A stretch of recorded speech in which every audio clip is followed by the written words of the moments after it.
ఏమండి పదండి టిఫిన్ చేద్దరు కానీ. ఆగు.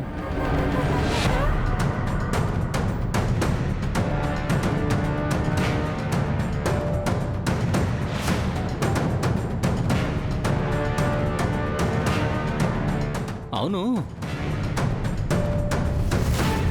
బావగారు ఇందాకేమో సీమంతం తులసికని చెప్పారు. మరి తులసి ఇక్కడే నిలబడుంది కదా,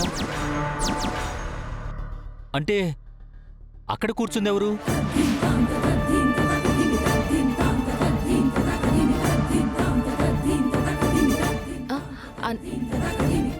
అది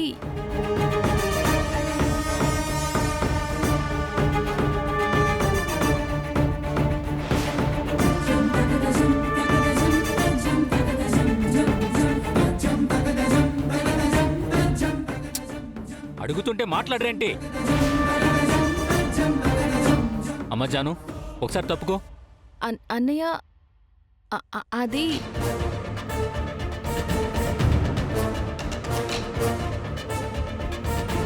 జాను, నిన్నే. జరుగమ్మా, తప్పుకో జాను.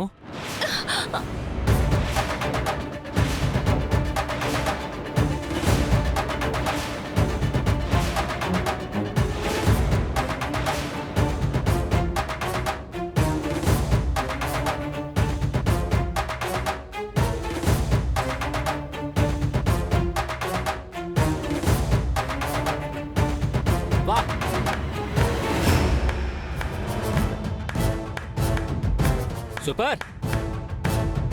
అంటే సీమంతం కీర్తికా?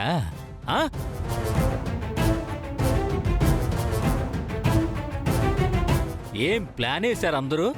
అంటే కీర్తి కడుపుతో ఉందన్నమాట. శభాష్.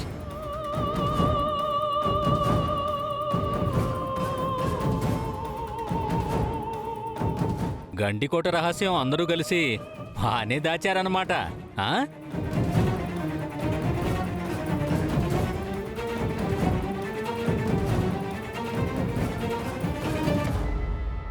కూతురికి సీమంతం పెట్టుకొని బసవరాజు గారు నీలాంబరి గారు బయటికెళ్లారంటే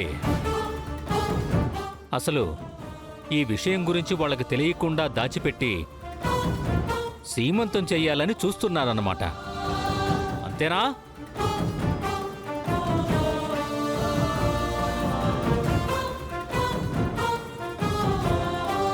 శభాష్, బాగుంది. అన్నయ్య అన్నయ్య ప్లీజ్ అన్నయ్య, అరిచి గోల చేయకు.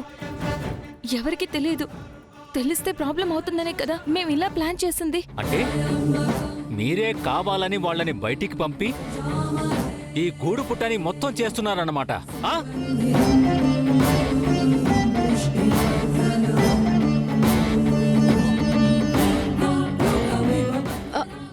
అవునన్నయ్య, వాళ్ళకి తెలిస్తే బిడ్డ ప్రాణాలకే ప్రమాదం.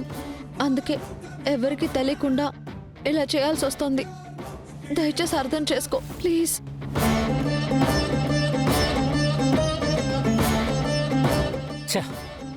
మీరందరూ కలిసి చాలా పెద్ద తప్పు చేస్తున్నారు.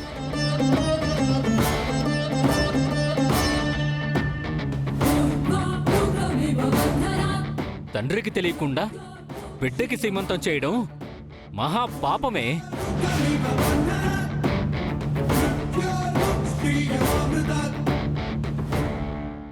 రే సంతోష్, కాసేపు మాట్లాడకుండా ఉండరా.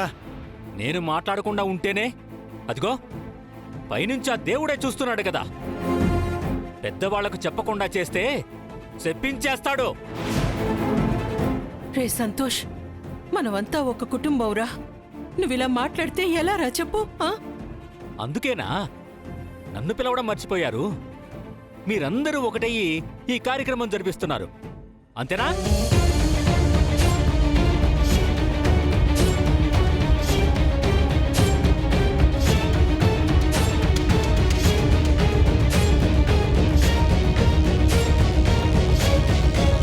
నిన్ను పిలవకపోవడం తప్పేరా. అందుకని ఈ కార్యక్రమం ఆపొద్దు. కావాలంటే మమ్మల్ని క్షమించు. ఈ కార్యక్రమం ఆపద్దురా సంతోష్. ఇప్పుడు నేను మిమ్మల్ని క్షమించినా ఇలా సీక్రెట్గా ఈ కార్యక్రమం చేసినందుకు ఆ బసవరాజు మిమ్మల్ని క్షమించడు. అందుకే నేను ఇప్పుడే ఆయనకి ఫోన్ చేసి చెప్పేస్తాను. అన్నయ్య రే, రే, రే, అన్నయ్య, రే, వద్దన్నయ్య, సంతోష్, అంత వద్దు. పని చేయొద్దురా. అన్నయ్య ఒక్కసారి నా మాట విను. కానీ రేపు ఈ విషయం బసవరాజుకు తెలిస్తే మిమ్మల్ని ఎవరినీ బతకనివ్వడే. అది నేనెలా తట్టుకోగలను? అందుకే నేను ముందే చెప్పేస్తా, మిమ్మల్ని అందరినీ రక్షించేస్తా.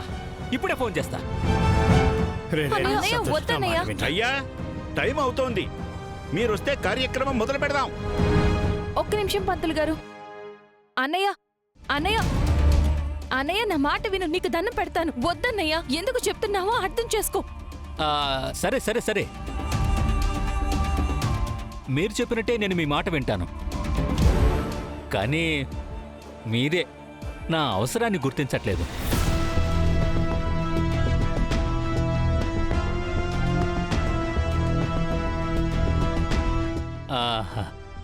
అదే ఈ మధ్య చాలా ఫైనాన్షియల్ ప్రాబ్లంలో ఉన్నాను. మరి అర్థమైందన్నయ్య. హ, కానీ ఇప్పుడు ఎవరి చేతుల్లోనూ డబ్బులు లేవన్నయ్య. నగదు లేకపోతే ఏంటి? నగలున్నాయి కదా. ఆ?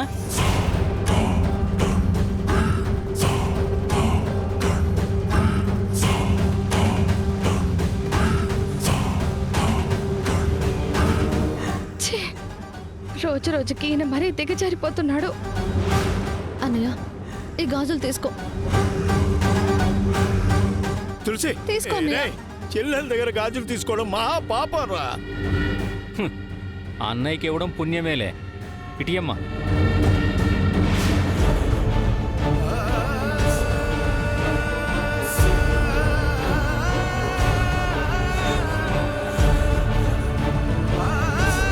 రేయ్, చెల్లెల దగ్గర గాజులు తీసుకోవడం ఏంట్రా? మహా పాపం రా.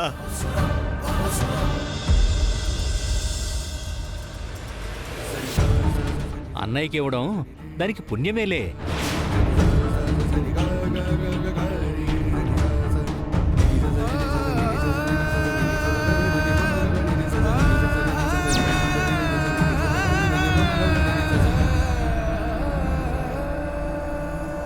ఓకే, నేనిక ఏమీ కాదన్ను. నాకు కావాల్సింది నాకు ఇచ్చారు కదా. మీకు కావాల్సిన సీమంతో మీరు చేసుకోండి, సరేనా?